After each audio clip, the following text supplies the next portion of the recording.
is a Zach LaVine trade finally going to happen? Well, on today's edition of the Bleacher Report, we're going to be diving into a Bleacher Report trade idea where they had number 8 heading to the San Antonio Spurs. So what's going on, everybody? Welcome into the Bleacher Report. My name is Patrick Siepman. And before we dive into it, just got to make sure you guys are subscribed here to the channel. We're closing in on 10,000 subscribers. So if you guys haven't already, hit that sub button, lock us in. And if you just want more Bulls content in your life, once you hit that sub button, I guarantee you YouTube will filter more Bulls videos your way. So if you want to stay more on top of your Chicago Bulls, lock us in and subscribe today. So the Spurs trading for Zach LaVine. This has been a trade idea I have talked about for the last 4 months on the channel. My dark horse, this entire Zach LaVine trade saga, has been the San Antonio Spurs, and maybe Bleacher Report has been watching a couple of my videos because Greg Swartz put in an article saying this: the Spurs are one of the few franchises that could reasonably take on LaVine's remaining money, given that his massive contract runs through the same length of time as Victor Wembanyama's rookie deal.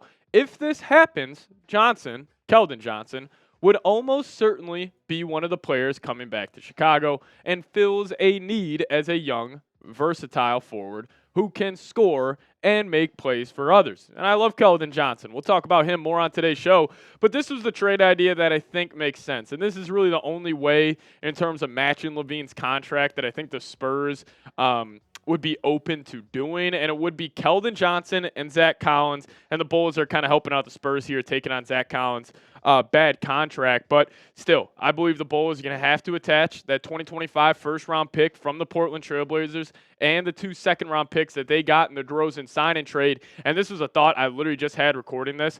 And thinking about a Zach LaVine trade, if the Bulls are unwilling to add this Portland Trailblazers pick, I think it is organizational malpractice. You have to be able to let go of any draft capital you have instead of your own future first-round picks. But if it's the Trailblazers or any of your seconds, I would attach them all just to get rid of Zach LaVine's salary. And my argument for the Spurs would be this. You take a look at the starting lineup.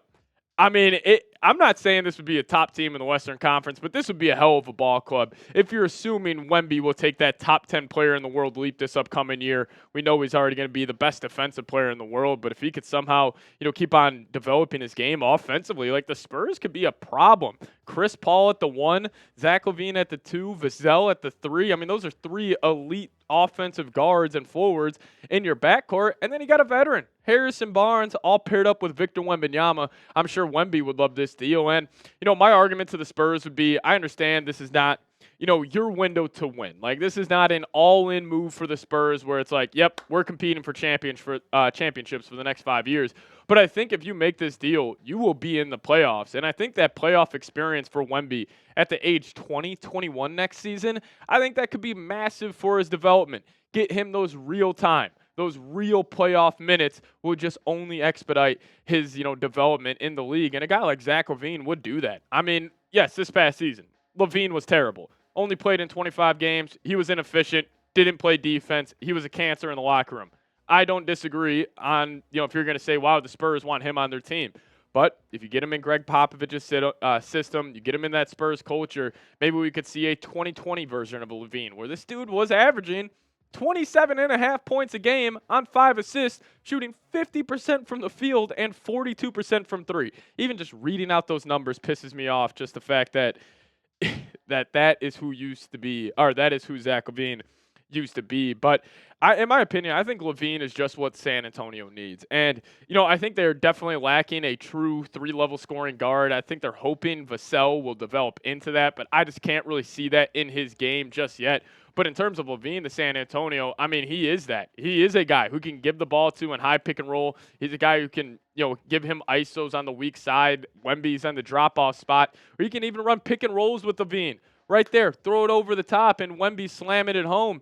And this is really not a risky move. Like, that's why I have been so hard-headed on the Spurs. And that's why I don't really, yes, I hope the Lakers trade for LaVine.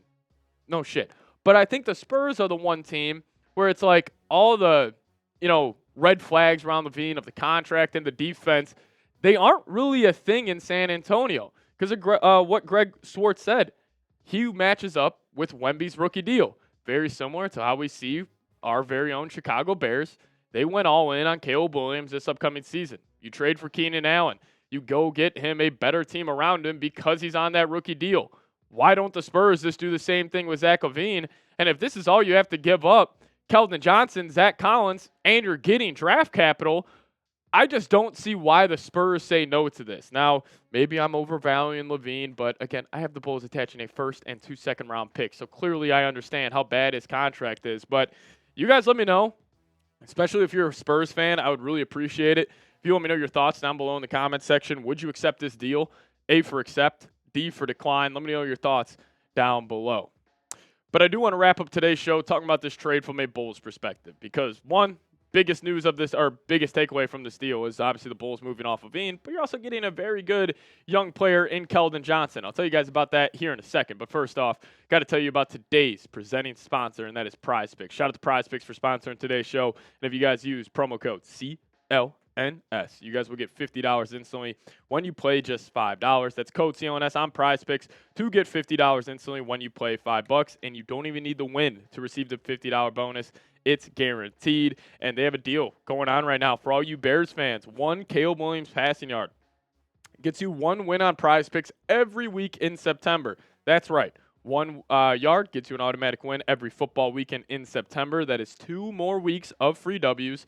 So don't miss out on this deal on Prize Picks because it's gone once September ends. Now, Prize Picks also has over 5 million active members. It's the easiest and most exciting way to play daily fantasy sports. Unlike other apps, on Prize Picks, it's you against the numbers. So download the app today, use promo code CLNS, and get $50 instantly when you play $5. That's code CLNS on Prize Picks to get $50 instantly when you play $5. You don't even need to win to receive the $50 bonus. It's guaranteed. Prize Picks, run your game. All right, let's dive into this trade from a Bulls perspective here. Won't give you guys really too much thoughts on Zach Collins, as I think he would be a guy that maybe the Bulls try to reroute for a second-round pick. Can't really see them doing too much with him, as I believe they want to roll with the Jalen Smith, obviously Vooch as their center combo for the future. But Keldon Johnson would be a hell of a pickup, and his stats over the last 4 years are pretty damn solid. Specifically that 2022 year, where he averaged 22 points a game. That was awesome out of Keldon. 45% from the field, 32.9% from downtown. Numbers came down a little bit this season, but I think that's just when you're playing next to a superstar. You're not asked to do as much as he was playing next to Wemby, but he was still able to be pretty efficient, put the ball in the bucket at a pretty high level, 15.7 points per game, 5.5 boards as well. But, more advanced numbers here on Keldon. Catch and shoot. He actually took 5 a game last season, 36%. Pretty good. Pull-up midi field goal percentage was low, but he only took about 2 per game. That was at 39.5. Less than 10 feet. Free throw line down. He was at 55%. That's about at the league average. But listen, he's a freak athlete, and he's a big body. And he is just 24 years old. But he comes in at 6'5". He's got some thickness on his frame at 220 pounds, has a 6'9" wingspan at 6'5". So he's able to be a plus defender, and he's shown hustle, which is, if you have the ability, if you have the athletic kind of stature, I guess, and you have the want to, you can be a plus defender in the NBA, and he would just be another addition to a very young wing core for the Chicago Bulls. Now, you obviously got Modest at 19 years old. Patrick Williams just turned 23. Dalen Terry just turned 22, and Julian Phillips at 20. And if you just add Keldon Johnson to this list, you just are hoping that 3 of these guys end up hitting where they are some of the better 3-and-D players in the league. So adding more depth at the wing position, I really do believe could be huge in the future. And also a guy like Keldon or Patrick Williams, hypothetically, let's just say the Bulls develop their young guys, Modest ends up hitting, maybe Dalen Terry ends up becoming a good rotational piece, and the Bulls have all their picks, and somehow they land Cooper Flagg next year. Maybe they could pair Keldon, a bunch of draft capital, and Patrick Williams and go get a superstar. And then it's like Kobe White, Modest, whatever superstar it is, Cooper Flagg. Maybe that ends up, being the situation. But anytime you're adding more wing depth, I'm always in for it. Wings, they control the NBA as, you look at the finals, look at the playoffs. Every single elite team in the league has a 3-and-D player who plays it at a high level. But I want to close the show off with this. What say you on this one? Who is your favorite player on the Bulls roster? Assuming a lot of you guys would say Kobe White. For me personally, it's Ayo Dosunmu. Chicago kid, plays his ass off, plays 110% every time he's on the basketball court. But you guys let me know your thoughts. Who's your favorite player on the Bulls roster? If you guys also want to give me a follow on Twitter, that's the handle right there, at Pat Sieps. If you guys do so, I'll give you a follow right back. But thank you guys so much for watching today's show. As always, go Bulls.